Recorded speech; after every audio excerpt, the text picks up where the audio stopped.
Hi everyone, welcome to the latest episode of the EFL Magazine Business Podcast. This is episode 14 of the third season of the podcast. Today's guest is Korinne Algie. Korinne is the founder of KAIE Marketing, an international education marketing consultancy, and co-founder of the Education Marketing Collective, a membership platform providing digital skills training and support to education professionals. Korinne has over 20 years in international education and has been an education student herself and has an intimate understanding of the student experience. KAIE was the winner of the Best New Business Startup of the Year at the 2019 At Women in Education Awards. Education Marketing Collective won the same award in 2021. I have a great chat to Korinne about branding for your business. And as always, I hope you enjoyed the podcast. Hey everyone, buckle up for a new episode of the EFL Magazine Business Podcast, the one and only podcast made to help you launch your business or take your existing business to a level of success you could never have imagined. Whether you're a school owner, freelancer, publisher, or other entrepreneur, you're sure to pick up lots of actionable advice when you listen to the EFL Magazine Business Podcast. Remember to visit eflmagazine.com for great articles and features. Without further ado, here's your host, the founder of EFL Magazine, Philip Pound.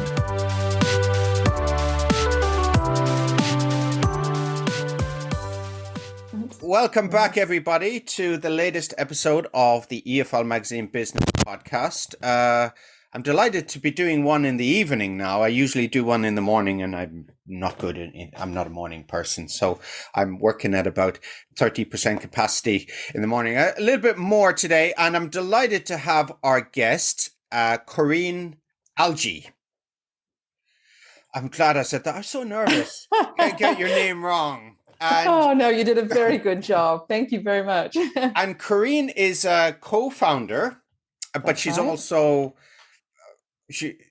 director and lead consultant, but her main role is co-founder of Education Marketing Collective. Is that right? I got that correct. Yeah. The Education Marketing Collective, yes. And we'll talk a little bit more about your company, obviously, because that's why you're here. But tell me where you are today. I'm actually sitting in Aachen, which is in Germany, and it's about as far west as you can go before you end up in either Belgium or the Netherlands. Gotcha. Yeah, I remember Aachen. We didn't actually reach there. One time we went on a school tour from Ireland. You get the ferry, it takes 24 hours, but was delayed in the sea, as the sea is often rough.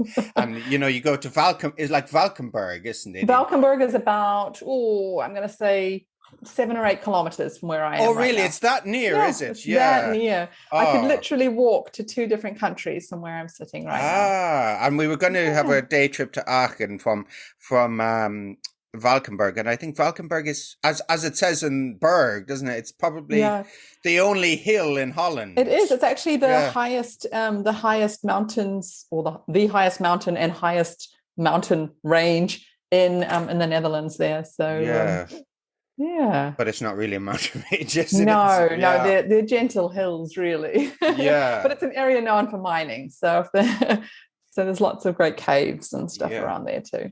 It takes me back. It's been over 30 years since I've been there, but and there's a place, Nordvig an See. Is that right? An See is quite. Oh, yeah. The name is slightly familiar. I don't think I've been there. Well. Maybe I have. I tend to spend my life sort of stretched in between the 3 countries, so particularly Germany and the Netherlands, which is nice and easy from here. And how did you end up in Germany?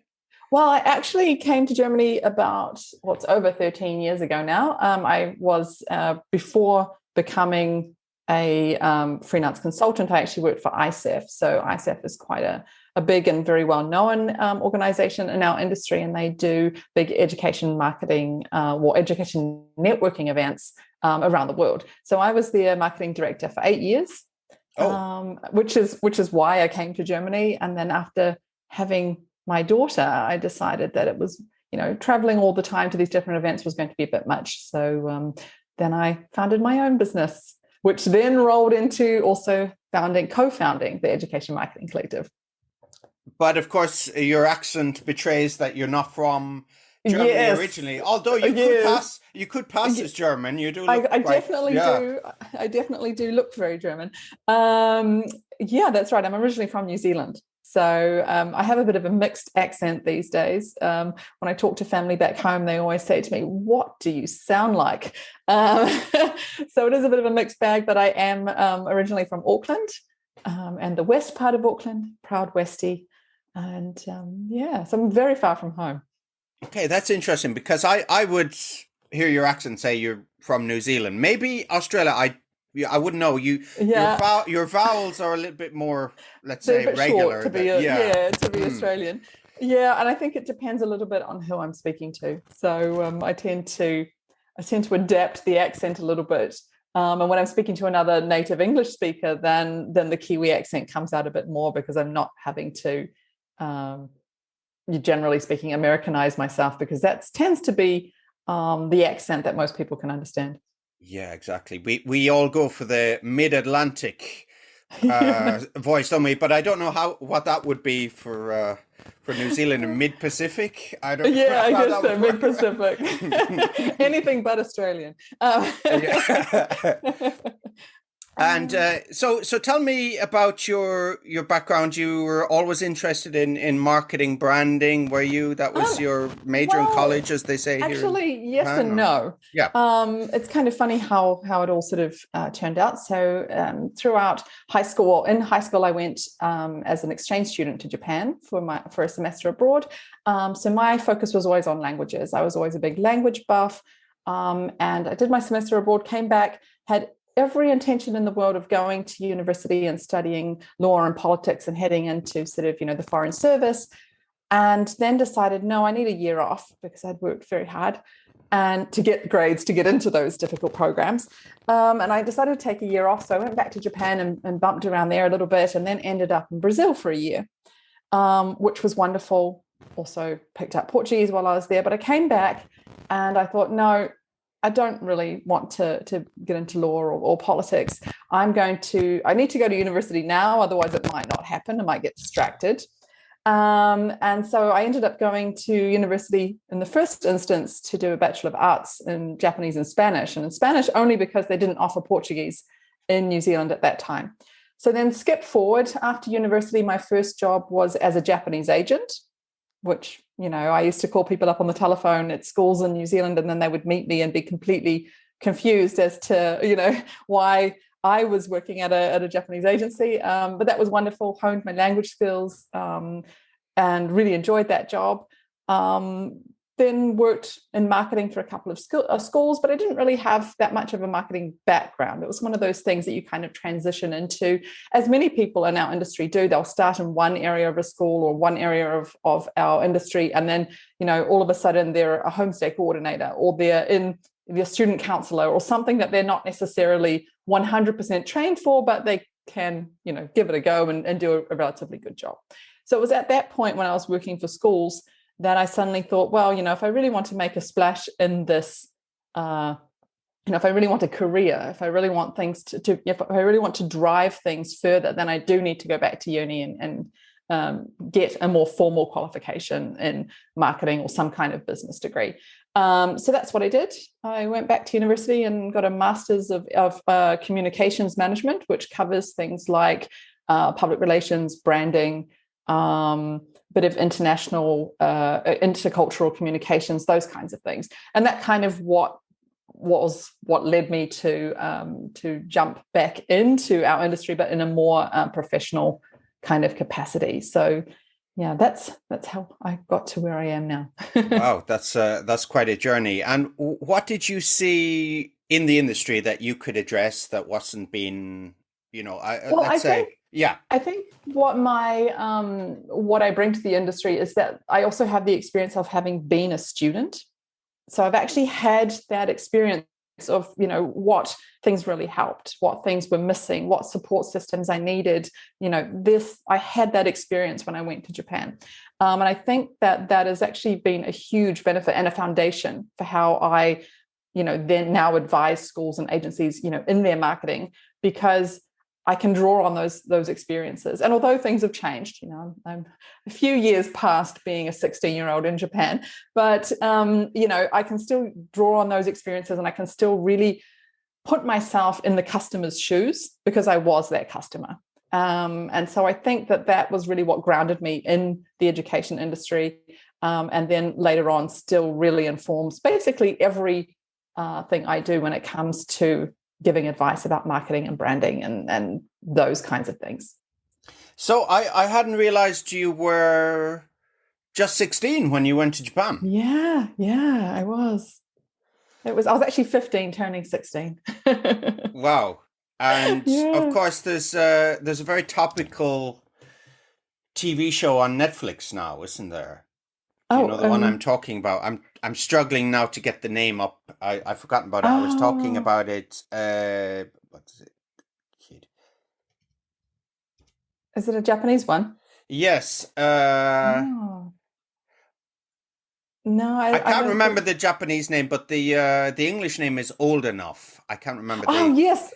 I was watching that with my husband, and my husband's from the Netherlands, and we were sitting there watching it together. And we have a 4-year-old, and he was just absolutely blown away that small Japanese children actually, do these things by themselves. And he was saying to me, "Is this real?" And I said, "Well, actually, yeah, it is real. I lived in a small village." Well, at the time it was a small village. It's a bit bigger now. And we did see the village little ones wandering around, running small errands, going to the convenience store, dropping things off on behalf of their parents. And it was no big deal. But I think if you haven't seen that in action, it can be really confronting. Yeah. I don't, because I'd never actually watched this show. I wasn't even aware of it, but it just came to light for me a few weeks ago when I saw an article, and then I dug into it. I was like, oh, how did I miss this show for so long? But, I've been living here for 10 years, so yeah, I don't know. And coming from Ireland, maybe you from New Zealand, that's when we were growing up, maybe, come from the countryside, it wasn't such a big deal. But maybe, with the US, with the clampdown, stranger danger, and, unsupervised absolutely. play, all these things. It's. I mean, I can't imagine that. I can't imagine that happening in Tokyo, like in the middle of Tokyo or somewhere like that. There's just too many people. But, when I was in Kakogawa, it was just something normal. And because everybody sort of knew everybody or knew everybody at the second degree, it was safe in that respect. And I mean, you're right. I'm growing up in New Zealand, we would quite often, all the kids from the neighborhood would just be out in the street playing and riding bikes. And I mean, there was very little supervision. I mean, I'm sure, mum could see me out the window, but that was as far as it went. So I guess there's also a slightly different perspective when we look at it through those experiences, as opposed to, coming from somewhere where the crime rate is high, or there is, a stranger, stranger danger exists everywhere, but I can't imagine in New York City sending my child out to do anything.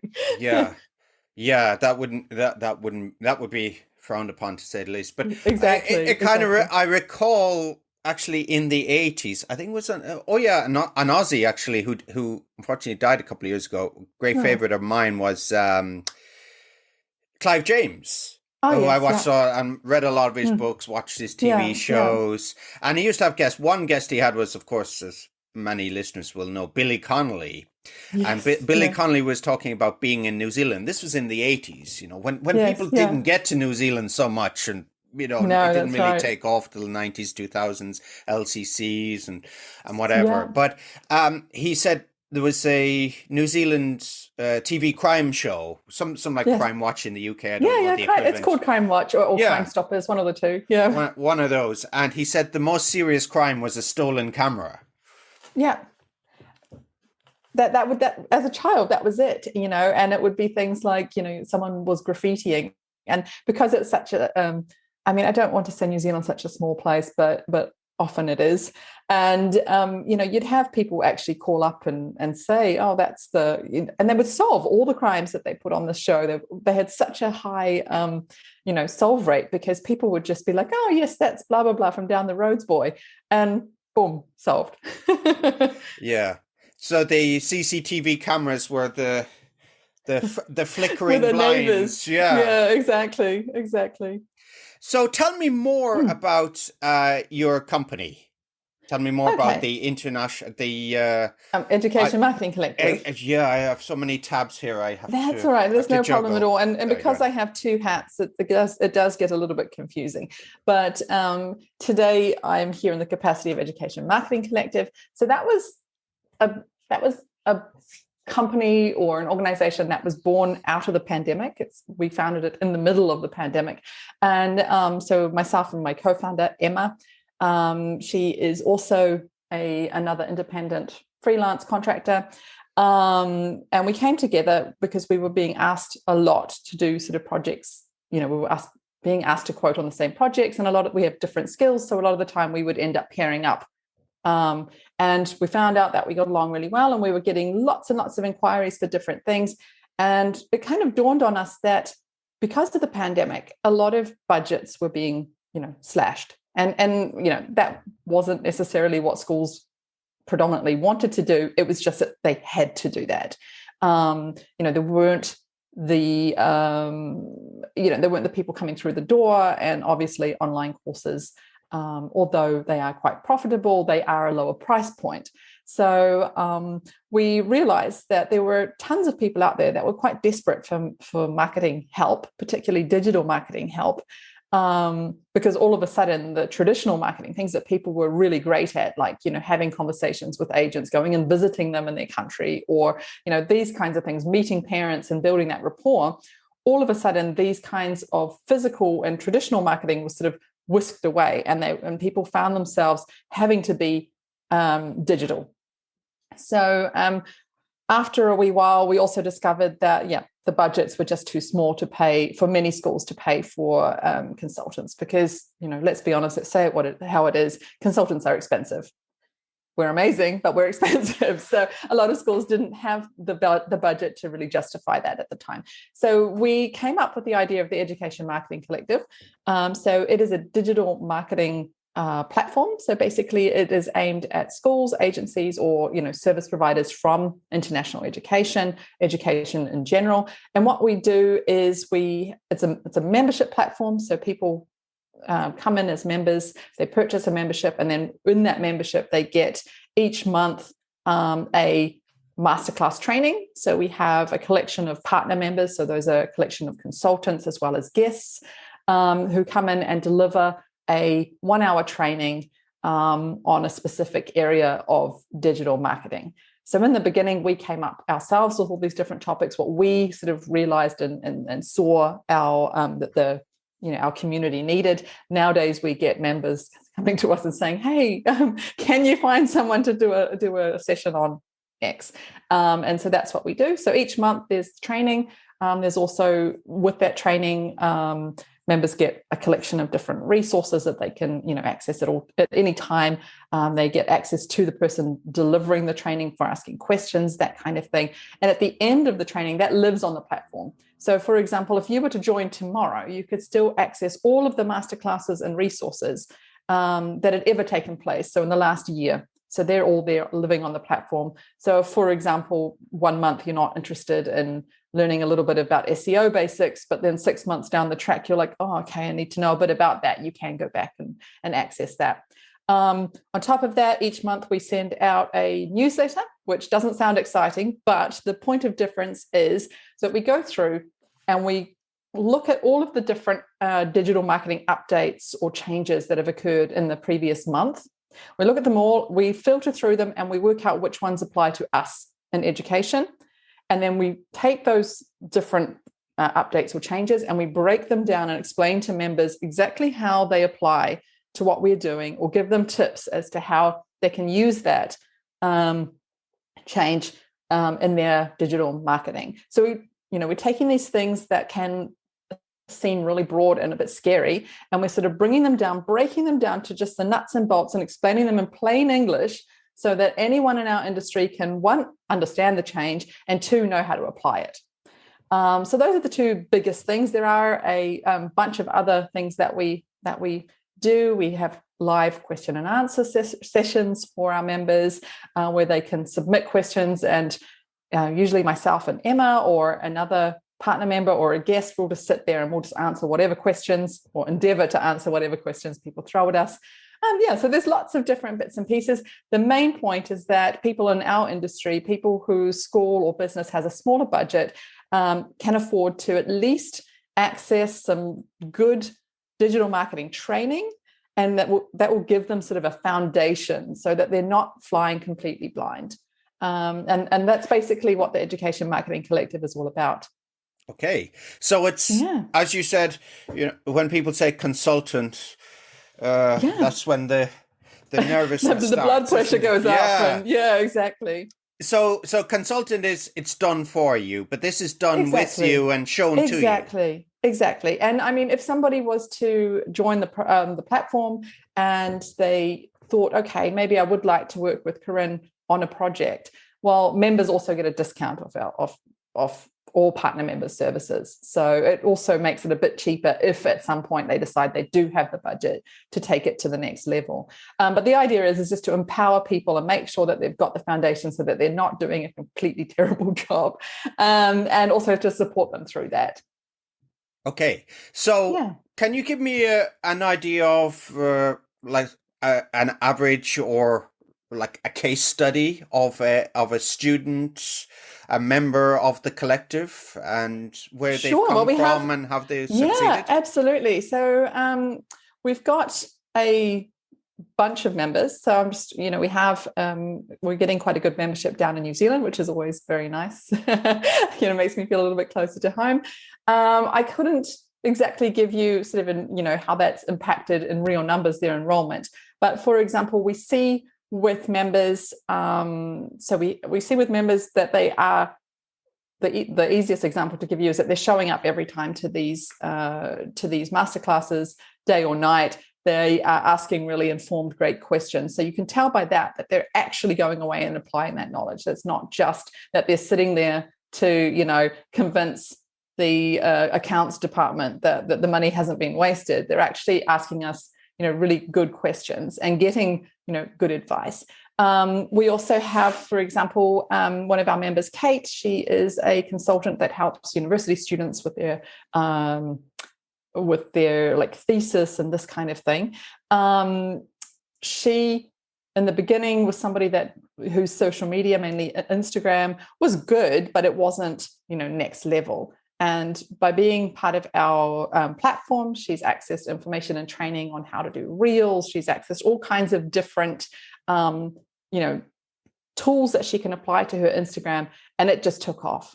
So, she's definitely a Reels queen. She was able to, and Reels is one of those tools that people are really kind of like nervous about, because do I have to show my face? Do I have to do something silly? Do I have to have a funny audio? All these sorts of things that make people very uncomfortable with the idea of Reels. We have like a whole block on Reels, how to, on one hand, do those things if that's what you want to do, but on the other hand, how to make really good Reels that get you results that you don't need to front up. You don't need to make, you don't need to do anything silly to actually have an impact and get good results. So you can actually see on Kate's Instagram that things really did pick up once she started on the course, and she gave us some lovely feedback as well.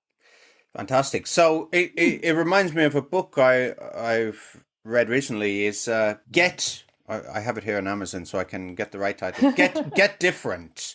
Marketing that can't be ignored. I'll put it in the show notes anyway. The author is Mike I'd like to check that out. Mikhailovich. Yeah, I think he wrote The Toilet Paper Entrepreneur as well. I haven't actually read that. Okay, I have heard of that. I haven't read it, but I have heard of that as well. So, interesting. And he says in the book, and it's maybe similar to the Reels, is that you've got to get, I know this sounds obvious for everyone there, and it's something we've been told, but maybe something we haven't implemented, but you have to be different. So you have to in some way catch the customer's eyeballs, don't you? I think a lot of Absolutely. copywriters say when they used to sell, direct mail, junk mail, they say people, Yes.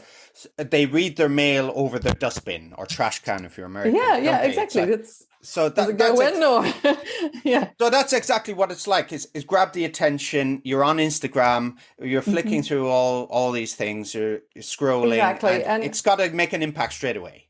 absolutely. And that basically is the key. You need to be what we would say a thumb stopper, because people are scrolling through and you want something that's going to absolutely catch their attention and make them stop. Although, I mean, things have changed recently a little bit with Instagram with the introduction of the double feed, so the favorites and following feeds. So that does mitigate that a little bit. But there is never an excuse for not creating amazing content. So don't be shy about it. Yeah, absolutely. I mean, the thing with content, particularly on Instagram, is that you do really need to understand your brand to be able to create good content. Because if you're all willy-nilly all over the show without like a proper message or a theme or an understanding of your audience, then you're never going to use Instagram properly for business. I mean, on a personal account, you can post whatever you like, but for business, you really do need to have this understanding of who your company is as a brand. And that needs to underpin everything, regardless of whether it's something funny, whether it's just a simple post, whether it's even just informational. Don't come to school today, it's snowing, the roads are closed. I mean, all these things still need to be on brand. And if you can do that, you have Instagram can be a really amazingly powerful tool. Yeah, he does mention that, and I'm sure you've elsewhere as well, is be consistent with the brand, isn't it? So absolutely. That is number one. So for someone, let's say Ryanair or Southwest Airlines, the CEO is a kind of disruptor and they can play the clown, can't they? And they can dress up as a crocodile or an egg or whatever. And that's always going to be good. It's going to attract eyeballs to the company. But if you're a boutique consultancy dealing with old money, maybe that wouldn't work. Yeah, or even if you're a school or a tutor that has a particular, reputation, it's still going to be on brand. We're not saying you can't be funny. We're not saying you can't show your personality, but you need to do that within the parameters of your brand in a way that makes sense. Okay. So moving on, we said we'd talk a little bit about branding as well. And yes, I did a little bit of background study, and actually reading the few books that I did, I've forgotten. So you can please refresh me, and I'll listen again to this podcast when I'm editing it and afterwards as well. So what is the difference between brand and branding? Are they the same thing? Okay. Well, no, they're not the same thing, but they are very, they definitely hold hands. Because really you can't have one without the other. So your brand is actually like your image or the way people perceive you, and that should be set by you. Okay, so that is like who your company is, what you stand for. It's also, it could be visual, how you look, but your brand is your image, whether it's literal or figurative. So it's your image. Whereas branding is more like the actions that you take to communicate that brand. So if that makes sense to you. Gotcha. So yep. It's all the different things that you do to make sure people understand that is your brand. Okay. And it's often been said that your brand is what people say about you when you're not in the room. That could be true. Yes, that's right. And if you are branding, if you're consistent with your branding, well thought out with your branding, because I mean, you could just go out and brand yourself, but without really thinking about what your values are as a company or as a business or as a school or whatever you are, without actually thinking about those values and how you want to position yourself, and also understanding who your audience is, well, then you're just not going to hit the mark. Those things really do need to underpin your brand and therefore really inform your branding. So in theory, if you're doing a good job, if you understand those things, when you leave the room, people should still be saying things that are in line. Maybe they like you, maybe they don't, but they should at least have sort of the basic understanding of what you're all about. Okay. And branding, So you mentioned there's more to branding than Oh, logos and fonts. absolutely. Absolutely. So, So, yeah, sorry, go ahead. no, go Oh, ahead. yeah. So the branding and the product. Is the product the brand? No, the product needs to carry the brand or to be, the brand is what sort of supports the product. Okay, so yes, products can exist without a brand, but if you want to really form those connections with your audience, if you really want to, drum up leads or even to sell a specific product, or in this case, could be a course, whatever, you really need that brand behind the product. So, you have your brand, that's your entity, your image, who you are. You have your products, but these products, you need your branding, you also need your marketing and your sales and all those other things. But the products become your products through branding. Okay. And And again, that's not just slapping a logo on. There's so here's a question I'm sure you get, because yes, at your end of the market, people may be smaller businesses with absolutely. Yeah. smaller budgets, and they say, Yes. "Well, I don't need branding." Is that Oh, is that an objection you get? I have heard that. And everybody needs branding. Even you and I, as people, need branding. If we want people to take us seriously as experts or as people that know what we're talking about in our own little corners of the industry, even personally, we need to brand ourselves. We need to hold ourselves in a particular way. We need to speak in a particular way. We need to, do all these other bits and pieces to create an image for ourselves. And it's the same when we're talking about a business or a school. So, this, again, it comes down to branding is not just slapping a logo on. It's not just having corporate colors. It's not, it's not only these highly visual kind of identity type things. It's also, how we, for example, I was working with an organization very recently down in New Zealand, and we're working on their brand. We're developing a new brand for them. One of the things that we've been doing is setting the brand book.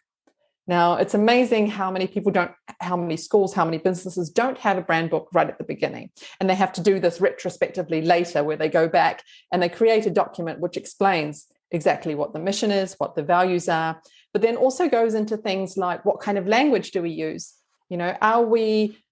What's our tone of voice? Are we formal? Are we using casual? Can we abbreviate? All these kinds of things. All of these little bits and pieces go into what is your brand. And, once you decide on these bits and pieces, it means that anyone in your company, anyone in your school that has to represent the brand at any time can actually do so in a consistent manner, because they've read the same guidelines as, the other people A, B, and C. So they all have more or less the same understanding of what, how they should dress if they're going to, present the business or the school at a certain event. They all understand how, how casual they should speak, how casually they should speak to customers, this kind of thing. So all those bits and pieces are what goes, they are all branding. It's not just physical things. It's all those other little tiny nuances that goes into how we communicate what our organizational brand stands for. How do you answer the phone in your office? That might seem like something really silly and really irrelevant. But if you've got one person who answers the phone, good morning, blah, blah, blah, school, this is, Mrs. X or whatever, and then you have somebody who answers the phone and just says hello, that's really not consistent branding, because on one hand, you're being very formal. On the other hand, you're being very casual. And the customer's like, oh, where do I fit into this? Okay. So it's the message, as we said, we go back to what we talked about earlier. There's a consistency. Yeah, absolutely. Consistency. Everyone needs branding, because it isn't, it could be argued, and I get this a lot, mainly from schools that have been established for a really long time, particularly high schools. If we think about British high schools, for example, or colleges, they might be 150 years old, and they already have a coat of arms, a logo in today's speak. They already have established school colors, and they think, okay, I don't need any more than that. We already have this. but it's much, much more than that. It's much more than that. So it's, how we speak about things, making sure that everyone understands the values of that particular school or organization. So everyone needs branding, and it is something that does continue to evolve. So it's a little bit like Harrods, isn't it? They have the branding, they have the logo, but you get the teddy bear. You buy the teddy bear when you go to the top floor. Is that kind of thing? It softens the image, makes it more accessible. Absolutely. And that, that's exactly right what you just said. It makes it more accessible because most people would see the Harrods brand. It's a very old, well-established, sort of fancy, let's say, kind of brand. But anybody can go in there and buy a teddy bear, and that makes the brand accessible. So, they haven't compromised on the sophistication of the brand, but they have said, we're sophisticated, but we're not, but we're still accessible. We're not completely snobby and horrid. We're, anyone's welcome here to come and get one of these teddy bears. So it's a kind of brand stretching in a way, would you say? Yeah, I would say it's just understanding the markets that might be interested in your brand. So it's not pigeonholing yourself. Harrods could very easily say, no, we just want the creme de la creme of London society, please, and the rest of you away with you. What they've done is they've recognized that there is a market, and it's probably, it's a strongly tourist market. They've recognized that there's people that are interested in Harrods who might not have £1,000 to buy a dress, but they certainly have £30 to go in and buy a teddy bear. Yeah, and it seems like a good deal when you've seen everything else in Harrods, doesn't it? It's probably overpriced, but it's the comparison, isn't it? Absolutely. Whoever, for example, I remember being in Harrods and seeing a mammoth tusk for 200,000. Oh, yeah. Why not? Why not? Just bring it home in hand luggage. But but that's what they've looked at their markets. They've analyzed who is interested or could be interested in their product, and they have made that work. So that's another thing about branding, is also understanding who is your customer and the reality of who your customer is, because sometimes who you think it is isn't actually who your customer really is. And in education, the biggest example of this is when I say to schools, okay, who's your customer? And they'll say, oh, okay, it's students aged between 14 and 18. And I'm like, well, are those students actually filling out the application forms themselves? Are they actually paying for the course themselves? And usually the answer to both those questions is no. So then who is your real audience here? It's the parents or caregivers, or, So, sometimes who you think is your audience, it might be partially correct. There is definitely, for example, in this example, there's definitely space there to market to students directly, because they're the ones that get excited. And, but at the end of the day, it's mum and dad or auntie, whoever it is, who's actually forking out the money and making that enrollment happen. So it's understanding who your real audience is and not just assuming you know who it is. Gotcha. And when couples make a decision, as in choosing course for their children, yes. Is it mostly the women are making the decisions? Well, there's very different concerns. I would say that generally speaking, the mother figure has a more emotional response to courses. So they, often are more interested in things like, the homestay, what they're going to eat, or, this kind of thing, if their child's actually going abroad, or whether, what the full range of experiences their child will have, as opposed to just looking at things like results and costs. And I think that there's definitely different roles. I don't want to sort of maybe genderize them, but there's usually, one of the two, or however many people, because sometimes it does take a village to get students abroad. It could be that, that grandma and grandpa and auntie and the man from the shop down the road are all, chipping in to get somebody to study abroad. And it might sound crazy, but it does happen more than we think. So there are definitely different concerns for different people. And as, educators do need to make sure that they're addressing all of those different concerns. So that's also something that I talk about quite a lot with schools, is that how do you excite the students, give the parents on one hand the information they need to feel safe and secure, and that their child is going to have a very broad and, enriching experience, and also communicate the hardline facts like costs and deadlines and these kinds of things. How do you make those three different, how do you satisfy those three different needs? There isn't a simple answer, but generally speaking, we would tackle those three different things in different ways. So some might be done on social media, some might be done email communication, some might be, even a phone call. It really depends on what we're talking about.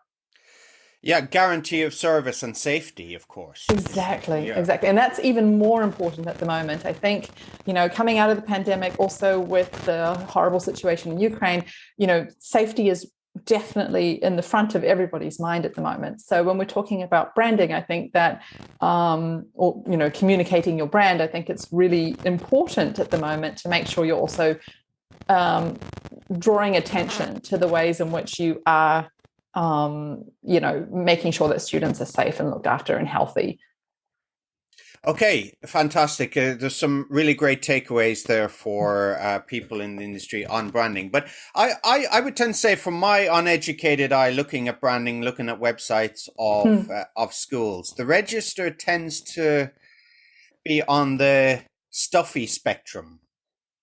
I would say that you are not wrong there. And a lot of the problem, and I mean, it's only a problem if your website is not doing what you want it to do. So if your website is meant to deliver leads and it's not, then it's a problem. But if your website is meant to give information to, a particular group of people, maybe it's your community that already exists, students that are already enrolled, and it's doing so, well, then it's not necessarily a problem. However, I think one of the biggest issues, and I think that people need to really be aware of this, is that there tends to be a very small handful of companies, and this is particularly a problem in the UK and New Zealand, a handful of website companies that do all schools. And so because we've only got such a small pool of companies, I mean, there's thousands of companies out there, but there tends to be a handful that really deal with schools and education. What we get is maybe, 10 websites that structurally are exactly the same, but the colors are different and the logos are different. So we're not getting, you're not really creating something memorable, even though you're putting in, tons of time and money into creating a website. You're missing that wow factor that actually, makes your website more memorable, makes you stand out from your competitors. So that's something that we really need to be aware of. There's nothing wrong with using a company that will template build a website, but you do need to really understand how far you can customize that website, because having a point of difference, standing out, just like we were talking about before with Instagram and people scrolling, chances are you're not the only school that people are going to look at. So you need to make sure that there is something on your website. There's a couple of things. You want it to be eye-catching, but you also want things to be, you want it to be logical and people to be able to find the information that they need simply. Because if I have to click too many times, my next click is going to be the little X in the corner and I'm gone. Yes, exactly. It's the sorting the mail over the dustbin, isn't it? That's exactly what you're doing, but in virtual terms. It kind of reminds me of a website I saw, it must be 15 years ago, and it was for an excavation plant hire company. Oh. And the guy had, I think he had a number of pages where he had close-up pictures of holes he had dug. I don't, yeah. So, well, it didn't really work. I mean, if you were an enthusiast, maybe, but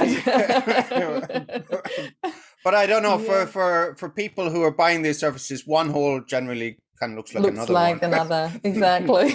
So that kind of leads us on to, and you just mentioned that, a nice segue there. Being distinctive, differentiating yourself. These are things we hear a lot when doing marketing, not just for schools. Differentiation, being distinctive, niching. Tell me a little bit about that, the difficulties and some points. Yeah, well, I mean, there are difficulties in this, because at the end of the day, if we're talking about schools or tutors or any kind of education business, the chances are you are doing almost exactly the same thing as all the other schools out there. So that does make it slightly challenging. So the way around that is, again, to really understand what your values are, what your strengths are, and also in terms of, getting, for, excuse the terminology, but for getting bums on seats, you really also need to have a good understanding, a good relationship with your sales team or your admissions team to know which courses actually need to be pushed. Maybe you have a general English course that's absolutely filled to the limit, but then you might have a beginner's English course which almost isn't worth starting because there's so few people enrolled. So you need to also be on this and understand where you need to be directing people, or which particular audience you need to be targeting. So again, you don't need to standing out. I think there's a big misconception that people think they have to do something huge or crazy or funny or expensive even to stand out. And I don't think that is, or I don't think that's necessary. And I don't think it's always a good idea to go down that road. If it makes sense to your brand. So for example, if you are a college somewhere, a high school somewhere, and your principal is known in the local community as being, somebody who's really fun, who's really involved in, let's use an example from New Zealand. Say your principal is somebody who's well known in the community as being a surf lifesaver. Okay, so that they're just well known. That's what they do. That's their thing. Because he brings with him that reputation, or she, in this case it was a he, because he brings with him that reputation, then there actually is a place for, acknowledging that, or, including a picture of him in his silly surf lifesaver hat or whatever on your website, and actually using that to differentiate yourself or grab a bit of attention. But it only works if it, at the end of the day, ties back to your brand, your mission, your values, what you stand for. Without that, it's just a man in a silly hat. It reminds me, I think some people have maybe they've never done a branding course, maybe they never had a branding consultant come to their company, but they just have an intuitive feel for this, don't they? I'm just thinking, for example, back home, there's a linoleum salesperson, and his name is Richard, and his shop is called Lino Richie. Okay. And in some cultures that definitely works better in others. In Ireland that works, in New Zealand or Australia, I'm sure that would also work. But again, he's probably not getting Dublin's, the people who are out at Health Head are probably not buying lino from him. It's it's the regular, the good middle class of Ireland that's probably buying linoleum for him, and therefore they respond to that kind of humor. So again, it's really knowing your market and knowing your audience. But if you can do it, if it makes sense, then do it. But if it doesn't, you really have to be careful, because as I said, you don't want to be just doing something silly for the sake of doing something silly, because unless it's really on brand, it does not help you. It might get you some likes or some clicks in the first instance, but they're not going to actually be the ones you want. They're not going to be the people who are going to follow you, who are going to look through your website and roll with you, ask questions. It sounds possibly this similar market to Harvey Norman, maybe, and some of the ads that they do. They're not so out there, but they do push the envelope a little bit. Yeah, exactly. And I think the key to these things as well is, if you're going to do something that's a little out of the ordinary, you have to do it well.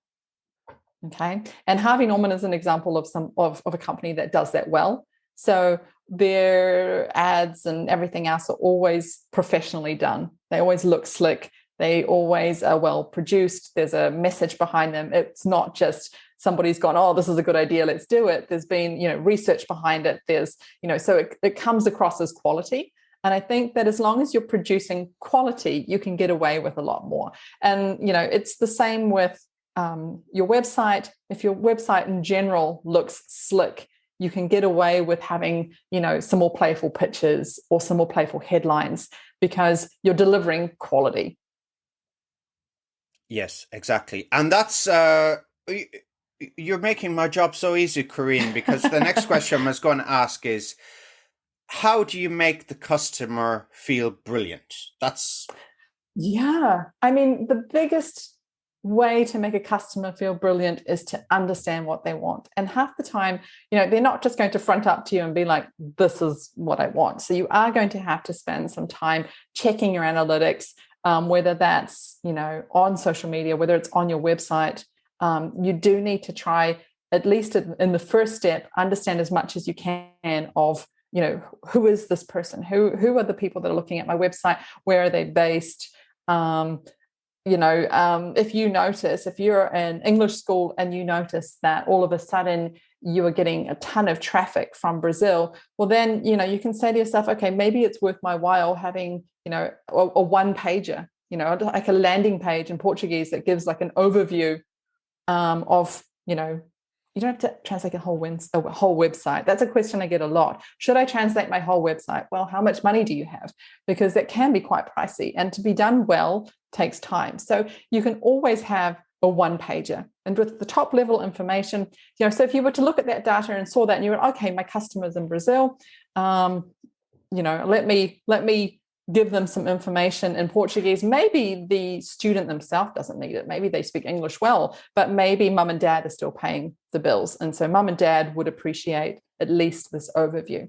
So, I mean, it's understanding who your audience is, trying to create content that excites them. But then it's also things like, it goes more than that. So let's go back to social media as an example.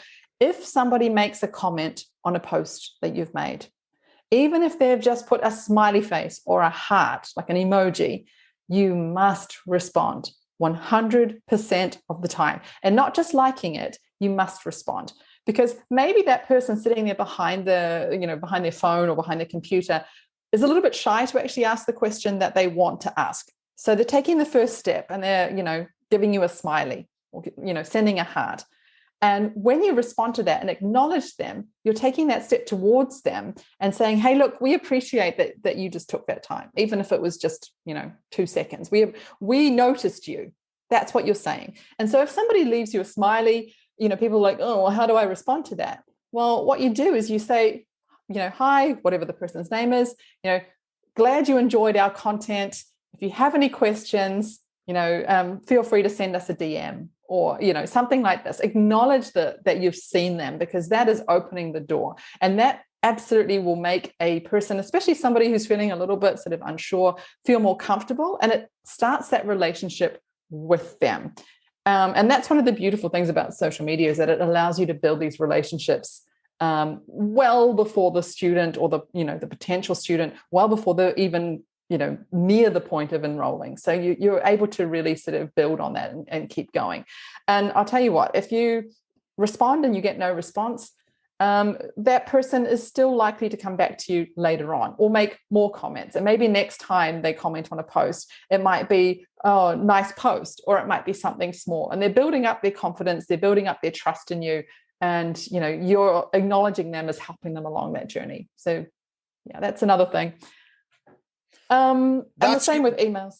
That's great, but I just wanted to mention something else. Go for it. It's not always smileys, is it? No, and that's a very good point, actually. So say somebody has left you a sad face or said terrible school. Now, these kinds of comments, you shouldn't delete them. They're opportunities.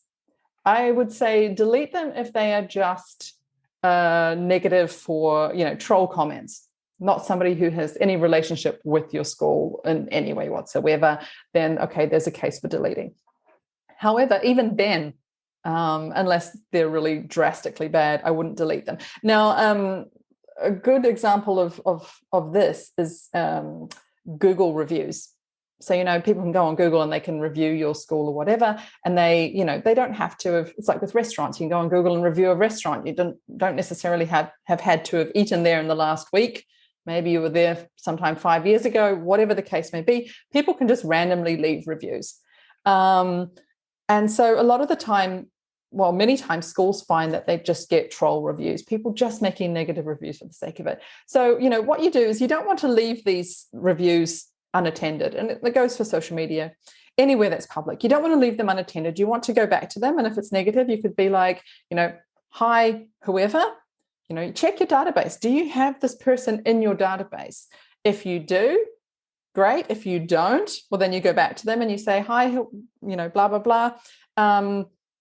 Sorry that you feel that way. However, we can't find you in our database. Perhaps you enrolled with us with a different name. And that is possible in education. Sometimes people anglicize their names, use something else, use a shorter name, longer name, whatever it is. We can't find you in our database. Please let us, please contact us, and we'd be really happy to try and, help you with the situation. Turn it around, show everybody else who's looking at this review that you are actually the one that's willing to take whatever step to sort this out. If most cases, if it's a troll, they'll never respond. And then what I always recommend is you go back in, give them 2-3 weeks, you go back in and you write another comment underneath your last comment and say, we reached out to blah, blah, blah. They didn't get back to us. We can't find any record of them. We believe they weren't a genuine student. Gotcha. Yeah, I think I posted one of the podcasts a few months ago, and I got a comment. It was something along the lines, lies, deceiving people. But I just calmly said to the person, I said, did you listen to the interview? What part of the interview did you feel, was lies, deception? And there's no, obviously didn't listen to it, just saw exactly. And that was just an example of a troll. And by actually engaging with them, you show everyone else who then looks at the podcast. If that's a public comment, you're showing everyone else that you were the person that was willing to solve the issue. And that is actually very, very powerful. There's some really good statistics. Off the top of my head, I can't remember exactly the percentage, but when it was research done on Google, that when a school or a company responded to a negative comment in a way that showed that they were, happy to investigate things further, that the perception of that company or business, whatever's credibility, actually increased. So we never want to leave a negative comment, or even a smiley, a negative emoji. We never want to leave them unattended. So even if it's on Instagram or Facebook and there's the sad face, you could be like, saw that you left a sad face. Can we help you with something? Be proactive, be the person that looks, and if it's a genuine problem, it doesn't hurt to actually, show that you are solving that issue. Or you go back in. So say you've got a genuine negative remark and you move it into private messages, then go back into the original comment and, add something and say, look, we've reached blah, blah, blah, and we're now working together outside of, privately or whatever to solve this issue. Just let people know that wasn't the end of it, that you actually are, we're working to get a great outcome for them or whatever. Okay, excellent advice there. So when we're branding, communicating our product, service, are we measuring the response of the potential client, customer, student, or are we shaping it? I mean, this gets into the whole propaganda and, manufacturing consent, whatever way you want to come at this. But that's a tricky one. I think that when we're, we're doing actually both in some ways, because we are addressing the direct needs of a particular customer, but at the same time we're creating a impression or an image that will then shape the opinions of others. So in a way that we are doing both. And I mean, as long as we are being genuine and we are being truthful in our actions, it's perfectly fine to want to demonstrate to others how we are managing a situation. You can call it coloring their opinion, and that maybe isn't the most positive way of putting it, but I mean, there's nothing wrong with that as long as you're coming from a place of being authentic, credible, and truthful. Exactly. There's nothing sinister. As you say, it's exactly how you answer the phone, how you dress, how your website looks. Exactly. That forms the impression, doesn't it? Exactly. I mean, there's that saying, fake it till you make it, which is, if you look at those words one by one, it's kind of a very, sounds pretty wrong and negative, but it isn't necessarily about faking it. It's about creating the image that you want to present. And sometimes that does mean maybe, presenting something that's just a tiny step further than what you are at that moment, because, you're wanting to attract. And I'll use a personal example here. So when I started my own, so outside of Education Marketing Collective, I also have my own consultancy.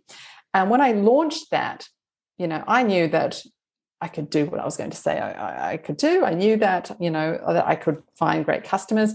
But what I made sure that I did was really have a tight personal brand, like a really good brand that perhaps pitched me, made me look very successful, although I was just starting out.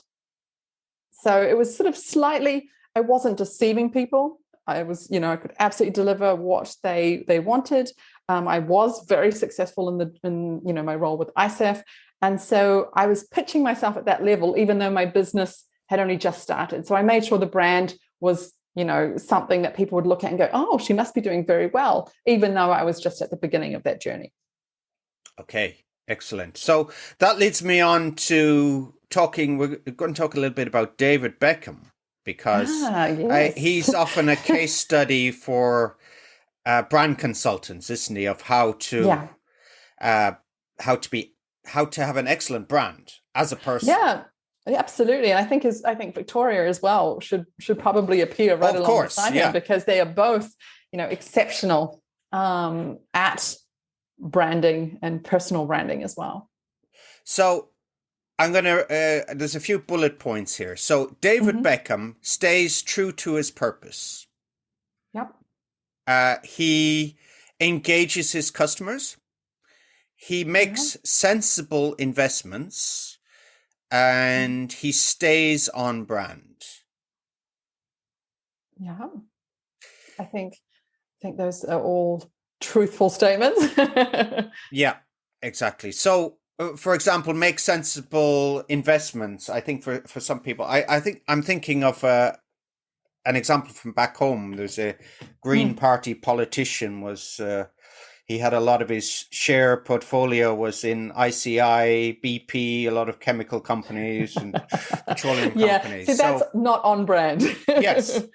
Exactly. So that's a really good illustration of somebody not being true to brand. So not being authentic, not thinking about their brand as a whole, because basically those investments would definitely not be sensible, because they completely undermine everything that they're trying to present to other people.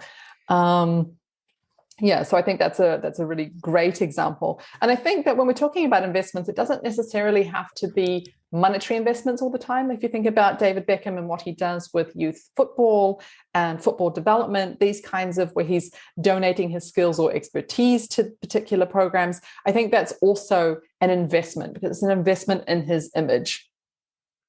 Exactly. And also he's given his Instagram account to, Ukrainian doctor recently. I heard in the last few weeks. So, and I mean that really lines up as well with his, he's a very strong sort of family man. Family is important to him. I mean, aside from football, when you think of David Beckham, you think of the Beckham family as a whole. So I think that's very much in line with his brand, sort of like that, very sort of father figure, caring, person. So yeah, I think he really he's done a very good job of being a brand. Okay, so for people who want to work with you, what's the best way, Korinne, to get in contact and tell me a little bit more? Yeah, sure. So if you're interested in the Education Marketing Collective, so becoming a member of our platform, you can reach out to me either at hello@educationmarketingcollective.com. You could also find us on Instagram. So it's at Education Marketing Collective. I can perhaps send you. Yeah, I'll put it all in the show notes anyway. Yeah, absolutely. If you're wanting to talk to me in the capacity of a consultant, you can contact me via email, or also on Instagram is the best way. And again, probably easier, I've got one of those funny names that's spelt kind of strangely. So good branding. Yeah, absolutely. No, so I will make sure that those are in the notes as well, just to make it nice and easy. So there's not too many Korean Algies on LinkedIn, are there? No, I'm the only one. So if you wanted to look for me on LinkedIn, I am the only one. You might also find my sister, but she's Kim, so not her. Okay, so thanks again, Korinne, for taking time out of your busy day. I did notice actually that your working hours, just reading a number of articles today about reducing the working hours, days per week from 5 to 4 and maybe increasing the hours. But your working hours is from 9 to 2:30. Is that right? Well, that's in theory, yes. So basically, those are the hours in which I'm available for meetings and all the other bits and pieces. And a lot of that is just purely practical. That my daughter comes home around 3, and so I do as much as I can to she's away all day, I'm working all day, and she goes to bed at she's 4, so she goes to bed at 7.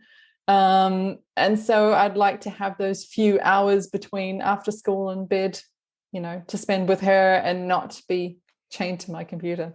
Does that happen all the time? No.